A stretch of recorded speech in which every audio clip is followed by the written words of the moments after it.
Assalamualaikum warahmatullahi wabarakatuh. Shalom, Om Swastiastu, Namo Buddhaya, Salam Kebajikan, Rahayu. Perkenalkan, nama saya Orin Ganesty Pramudita sebagai pembicara pertama dari tim oposisi. Pada debat kali ini, yang bermosi dekriminalisasi terhadap kejahatan tanpa korban adalah istilah yang mengacu pada tindakan ilegal yang tidak melibatkan penderitaan langsung pada orang lain atau melibatkan pelaku dan korban yang saling menyetujui. Contohnya termasuk perjudian, penggunaan narkoba, dan prostitusi. Di sini, saya menyatakan sangat tidak setuju pada mosi kali ini. Dari tim pro mengatakan bahwa mempengaruhi SKCK.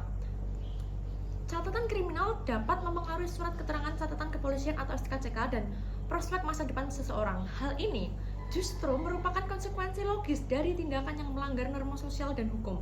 SKCK adalah alat untuk menilai rekam jejak seseorang, dan jika seseorang terlibat dalam aktivitas yang dianggap merusak tatanan sosial, wajar jika hal ini tercermin dalam catatan mereka. Ini berfungsi sebagai mekanisme disensitif dan perlindungan bagi masyarakat. 2. Dari tim pro mengatakan bahwa bukan hasil rasionalitas pemikiran melainkan paksaan lingkungan. Argumen bahwa tindakan kriminal adalah hasil paksaan lingkungan, bukan rasionalitas, adalah penyederhanaan yang berbahaya. Mengapa demikian? Karena meskipun faktor lingkungan memang berperan memberikan pembenaran total atas dasar ini, dapat meruntuhkan konsep tanggung jawab individu. Setiap individu pada tingkat tertentu memiliki kapasitas untuk membuat pilihan. Memaafkan sepenuhnya tindakan kriminal karena faktor lingkungan dapat menghilangkan akuntabilitas dan insentif untuk mengubah perilaku. Sebaliknya, intervensi hukum bertujuan untuk menghentikan siklus ini dan mendorong individu untuk mengambil tanggung jawab atas pilihan mereka. Lalu yang ketiga, hukum yang tidak proporsional dan malah memperburuk keadaan. Klaim bahwa hukum tidak proporsional dan memperburuk keadaan perlu ditinjau ulang, karena tujuan hukum pidana tidak hanya menghukum, tetapi juga mencegah dan rehabilitasi. Jika hukum dianggap terlalu ringan, justru tidak ada efek jera. Pembentukan undang-undang melalui proses legislasi seringkali mempertimbangkan berbagai aspek, termasuk dampak sosial dan upaya mencapai keadilan. Jika ada kasus hukum yang dirasa tidak proporsional, mekanisme banding dan revisi hukum yang ada dapat digunakan untuk memperbaikinya, bukan dengan mendekriminalisasi seluruh kategori kejahatan. Lalu selanjutnya, dari tim pro mengatakan bahwa penjara lingkungan buruk dan isinya hanya gembong narkoba dan mafia. Lingkungan penjara yang buruk memang menjadi masalah yang serius dan harus diatasi. Namun, ini adalah masalah manajemen dan reformasi sistem pemasyarakatan, bukan alasan untuk mendekriminalisasi kejahatan.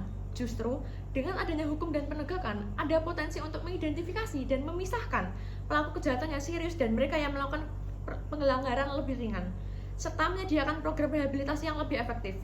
Menghapuskan hukum justru dapat memperluas lingkungan buruk ini ke masyarakat umum. Lalu yang kelima, kejahatan tanpa korban adalah privasi yang kedua belah pihak sudah setuju. Konsep kejahatan tanpa korban seringkali menyesatkan. Meskipun tidak ada korban secara langsung yang mengajukan laporan, aktivitas seperti perjudian, prostitusi, dan narkoba memiliki dampak sosial yang merusak secara tidak langsung. Perjudian dapat menyebabkan kemiskinan dan kebangkrutan keluarga. Prostitusi seringkali melibatkan eksploitasi, perdagangan manusia, dan penyebaran penyakit. Penggunaan narkoba memiliki efek domino pada kesehatan masyarakat, kriminalitas terkait, dan beban pada sistem kesehatan. Hukum ada untuk melindungi masyarakat secara keseluruhan, bukan hanya dari bahaya yang tidak langsung terlihat. Lalu yang keenam, dari tim pro mengatakan bahwa penangkapan yang dilakukan itu tidak efektif. Ketidakefektifan dalam penangkapan bukanlah alasan untuk menghapus hukum.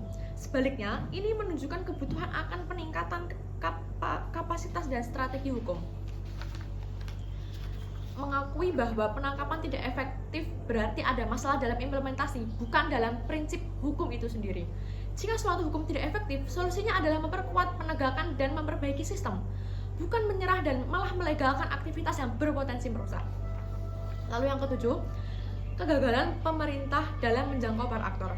Argumen ini serupa dengan poin sebelumnya. Kegagalan pemerintah dalam menjangkau para aktor justru menunjukkan bahwa kebutuhan upaya yang lebih besar dan strategi yang lebih canggih, bukan menyerah pada penegakan hukum.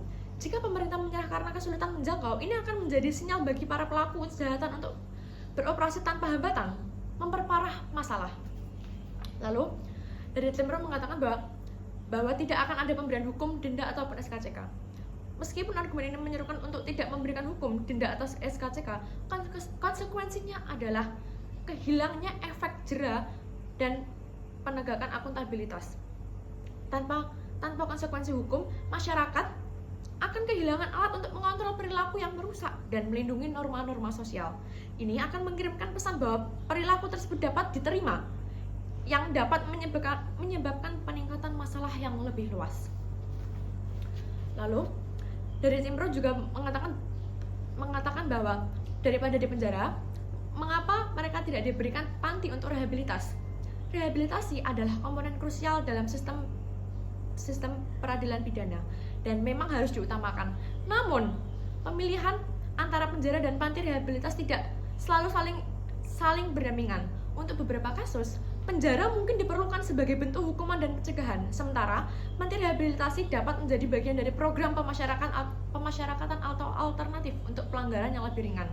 Penting untuk memastikan bahwa rehabilitasi berkualitas tersedia, tetapi ini tidak berarti menghapus hukum sama sekali. Yang terakhir, hukum tidak berasas nilai perlindungan dan keadilan. Pernyataan ini menyatakan bahwa hukum tidak berasaskan nilai perlindungan dan keadilan adalah klaim yang berani dan seringkali tidak akurat. Mengapa demikian? Karena prinsip dasar hukum adalah perlindungan masyarakat dan penegakan keadilan. Setiap hukum dalam teori dirancang untuk melindungi individu dari bahaya dan memastikan perlakuan yang adil. Jika ada kasus di mana hukum tampaknya tidak memenuhi tujuan, itu adalah masalah dalam aplikasi atau interpretasi hukum, bukan dalam prinsip dasar pembentukan hukum itu sendiri. Kesimpulannya, mendekriminalisasi sepenuhnya kejahatan tanpa korban dapat mengabaikan dampak sosial yang luas, melemahkan tanggung jawab individu, dan berpotensi memperparah masalah yang sudah ada. Dengan itu, saya menyatakan sangat tidak setuju dengan mosi kali ini. Terima kasih. Wassalamualaikum warahmatullahi wabarakatuh.